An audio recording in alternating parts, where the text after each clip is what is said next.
Assalamu alaikum warahmatullahi ta'ala wabarakatuh. Sunana Ado Isa Gwanja.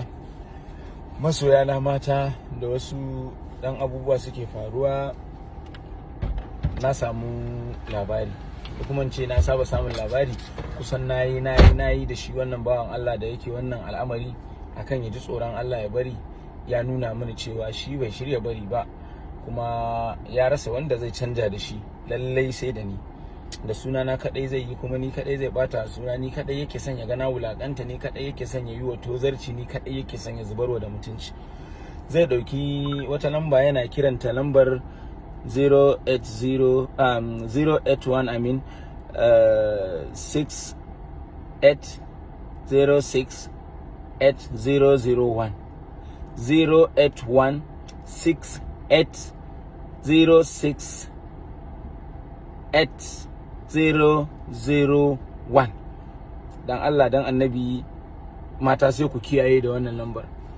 Yana kiran ku yana ce muku shine ni, kuma yana muku WhatsApp call, ko ya kira ki video call yana cikin duhu ya ce miki ba zai miki magana ba saboda Maimuna tana kallon sa. To Maimuna bata ma san da wannan abun ba, kuma ni bana irin wannan abun cikin dare, bana irin wannan rayuwar da rana, ba kuma na yin ta da safe. Kuma ni ba zan kira mace in ce ta turo min hoton tsiraicin ta ba. Wannan abin da yake yi shi yana ganin shi ne daidai. Idan halinsa ne sai mu ce Allah ya shirye shi, idan kuma ba halinsa bane Allah ya fi mu sanin yadda zai yi da shi. Idan tunaninsa ya wulakanta wani, dama ko sharri kake yi wa wani ko zagin wani kake yi akan wani abu da yake yi, za ka tsinci kanka a cikin wannan abin da yake yi kafin ka mutu. Wannan alƙawarin Ubangiji ne. Sannan idan kuma dan ya tozarta ni yake yi, ni Allah bai tozarta ni ba, kuma albarkacin Annabi da Alkur'ani ni ba zan tozarta ba.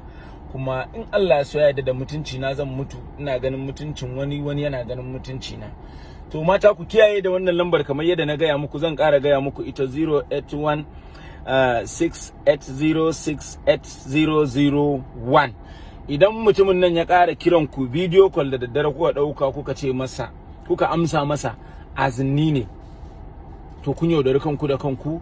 Ni ba haka nake ba, namba ta ba kowa ma ya san namba ta ba, kowa ma ya san namba ta ba.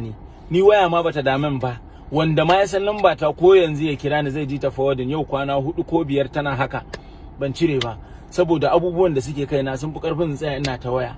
Kuma idan har zan tsaya ina magana, in dai har dan in kira mace in ce ta turo min hoton tsiraicinta na nemi ɗaukaka Allah ya bani, to Allah ya kwace ɗaukakan nan. Shi da ya ga zai iya yin haka ya je, in halinsa ne Allah ya shirya shi, in ba zai shiryu ba Allah ya san ka inda zai biye mana maganinsa. Sannan ku kiyaye da ita wannan lambar, kar ya ƙara kiran ku ya ce muku ni ne. Idan na yi postin yau na hoto, yau ina yin sa yanzu zai je ya dauke shi, zai je ya saka ita turawa mata iya cewa shine ni.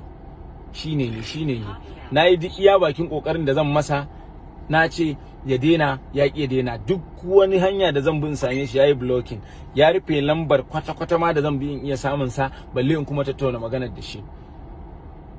To saboda haka mata sai a kiyaye, mata a kiyaye, mata mutane na a kiyaye. Ubangiji Allah ya kiyaye mu, Allah ya tsare mana mutuncin mu da kimar mu da darajar mu. Allah Ubangiji ya kare mu ku, ya bar mun ku da rai da lafiya, ku shekara cikin jin daɗi, kuma in same ku dan gaɗaɗau. Saboda haka assalamu alaikum. Ado Isa Gwanja har kullum.